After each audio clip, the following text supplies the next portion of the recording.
Hey guys, welcome back to Hype RC. Today on the channel we have the new LOSI NASCAR. There are 6 different models to choose from. It was so hard to pick one, we went ahead and got all 6 of them. Now I think LOSI has hit a home run with these because the local tracks are already setting up ovals and road courses for these. They have clear bodies coming out so you can custom paint one yourself. And I think that they also have more scale driver bodies coming out in the near future. Maybe one of these guys is your favorite driver, which will make picking just one out very easy, or you just really like one of these paint schemes that sets it apart from all the others. But we're going to get one of these rigs out for a box stock run. In the future, we're going to modify one of these things up, see how fast we can get one of them to go with maybe that new FuryTech brushless system. LOSI has a ton of upgrades out for these rigs, but for now, we're going to get a box stock one out and take it for a run. Stick around and check it out.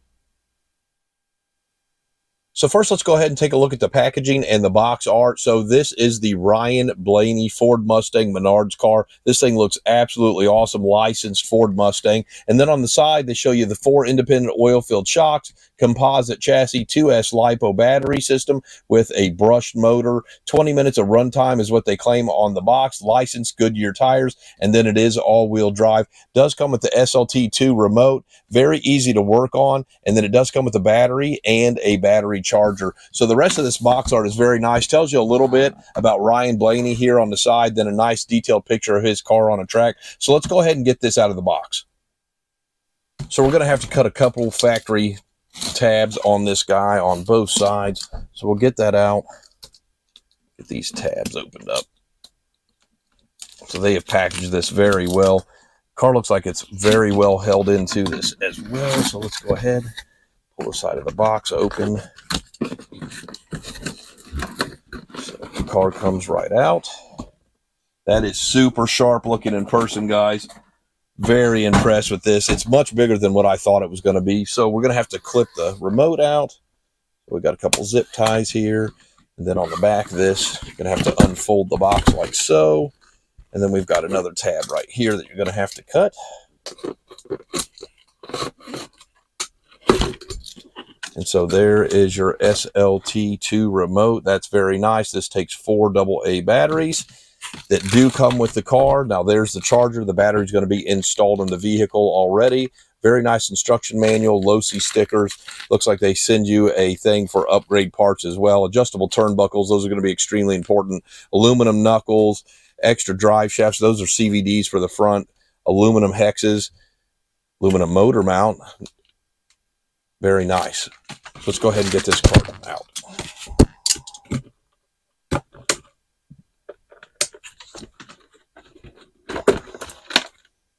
Couple more zip ties. So that is super dope looking. Let's go ahead and set a Grom next to it and see the size difference. So this is my Mojave, or my Typhon. So there's the Typhon. And here is the Mojave. So big size difference in the Typhon. And again, it's quite a bit bigger than the Mojave as well. Very sharp looking though. Very sharp looking indeed. So let's go ahead and take an up close look at the car and everything that comes out of the box. So now that we have everything unpackaged and out of the box, let's take an up close look at what comes with this rig. We'll start off with the SLT2 remote from Spectrum. This is a very nice remote, easily one-handed drivable, nice foam wheel. Does come with steering trim and steering rate. On the back here, you can turn the throttle down to 75 or 50% for a beginner. Reverse the steering servo right here, and the on-off button is also located on the back. Now, this does take 4 AA batteries, but this is a true RTR, and it comes with everything out of the box you need to get up and running. There's the 4 AA batteries and a bind plug. So here's the upgrade pamphlet you get. So lots of neat stuff, some racing cones, lots of different upgrades. Most of these are on pre-order. I have a lot of them already ordered for one of my rigs. Definitely want these adjustable turnbuckles.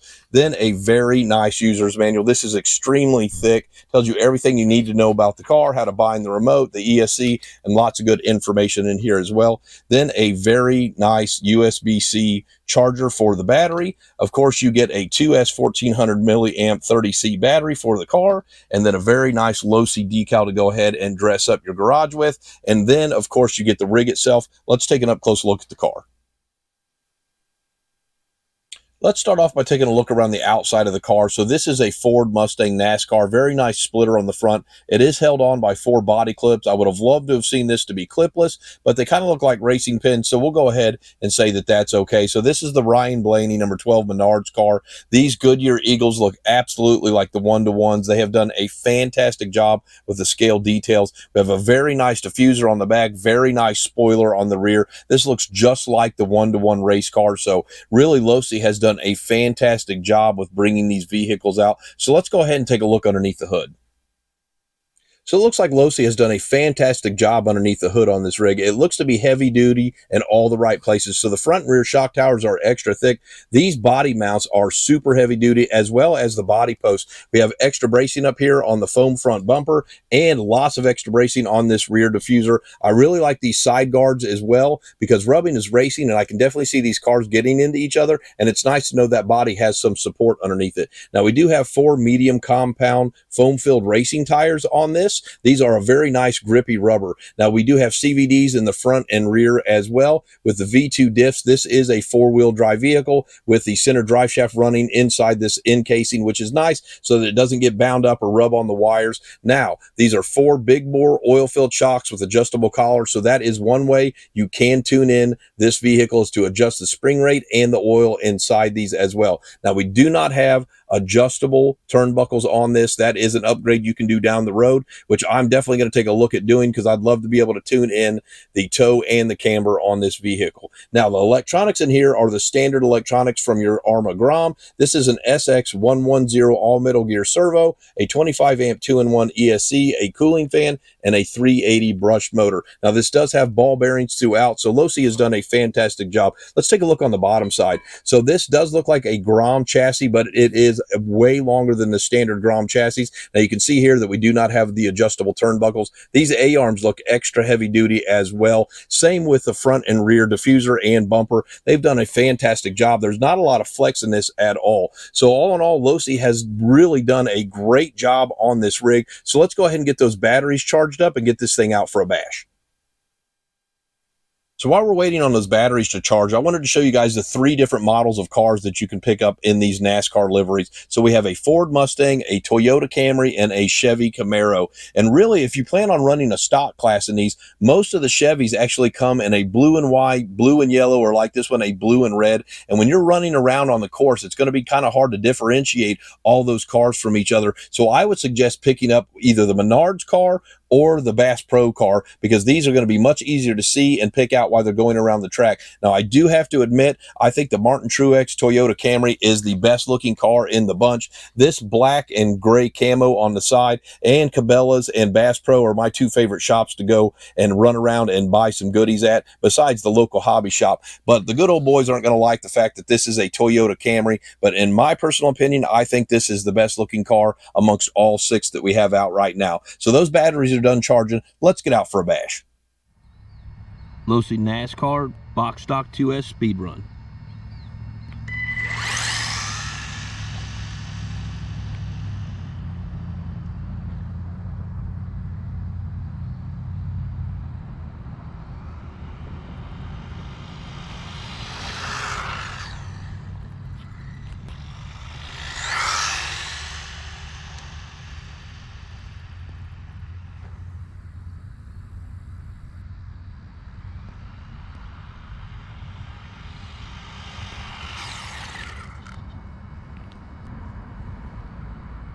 "21 miles an hour.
All right, guys, that was a pretty good run. This car does very well out on this blacktop. Now, the motor is pretty hot. Yeah, it's extremely warm to the touch, so I think upgrading the fan would probably be a good idea. A little bit dirty underneath, but all in all, it did very well. All right, guys, I had an absolute blast getting out and running these new LOSI NASCARs. They have done an absolutely fantastic job with these rigs. So let's go ahead and jump right into the pros and the cons on these. So the number one pro is absolutely the scale details on these rigs. These are some of the best looking one-to-one replica RC cars I have in my collection, and they really took a lot of time and effort to make sure everything down to the spoilers, the bodies, the wheels and tires, everything is licensed and done very well. Next, these things handle very well. So you can see that we did a road course, figure eight, and oval with these cars. They handle very well. The tires get lots of grip. At least they do on a blacktop. I can't speak for carpet yet, but I think my local hobby shop is setting up a track for these, and I'll get back to you guys on that. Next, the electronics in these performed okay. The motor did get just a tiny bit hot, but other than that, they get to 21 miles per hour, which for a small oval or a small road course, that is more than enough speed to get you around and run a nice stock class. These things are also built very durable. I didn't bang them off any walls because they handle so well, but I think that these are going to take a lot of abuse before you actually break something on them. Next is the SLT2 remote. This is a great little remote right out of the box for these cars. You don't have to run out and get anything extra for these vehicles, and so this is a true RTR right out of the box. You get the batteries for the cars, the charger, and the batteries for the remote. So for $180, I think these are an absolute steal because you don't have to buy anything else, and you can be up and running in a race course or just have a really fun basher to go out and run around with. But now we get to the cons because absolutely no car is perfect. So let's go ahead and talk about the cons on these. So the biggest con I see so far is that motor did get extremely hot. I don't know how long these are going to last if those temperatures keep up and you're running kind of 4 or 5 heats in a night. We'll see how long those last, but I think that they're a little underpowered and they got extremely hot. So either a bigger fan or some upgraded electronics, I think will do this a lot of good. Next, I wish they would have had a third channel for a transponder in these things because these are definitely going to be a new race class at a lot of local hobby shops. It'd be nice to have an extra channel to go ahead and plug your transponder in so they can track your laps. Next is I really don't like the proprietary battery that comes in these. You know, I'm not a fan of any vehicle that comes with proprietary battery. I like to be able to pick and choose my own batteries and then install those. So with these, you either have to use their little mini charger or buy a Spectrum charger with an adapter to go ahead and be able to charge these batteries. And the battery tray on these is kind of a specific size. Again, I like one that is, you know, a little larger with some extra Velcro straps. That way you can pick and choose different size batteries of your liking to go ahead and put in these rigs. And then the last con for me is I really wish these would have come with adjustable turnbuckles out of the factory. If you're going to make a race car, you know, I think it needs to be adjustable in the toe and the camber. I understand why they didn't because they're stronger. And if you run a stock class, these things will take a lot of abuse before you break one of those. But it's also nice to be able to have that adjustability to really be able to tune your car in, which is an upgrade you can buy down the road. They are on pre-order right now, and I've already got a lot of upgrades for both these vehicles. We're going to do a full mod on the Bass Pro car, and we're going to leave the Menards car for the stock class. So we're going to get this thing up and running. Lots of upgrades in a future video coming for this one. But all in all, I think LOSI has hit a home run with these vehicles for a very good price, very entry level. So if you haven't picked one of these up yet, I think you should go to your local hobby shop and check one out. They're a lot bigger than I had anticipated, but I think that these things are going to be an absolute blast. So don't forget to support your local hobby shops. Bash, crawl, repeat. Don't forget to slide and drift around that track. Hit the subscribe and like button for me and ring the bell so you can catch my next video. We'll see you next time.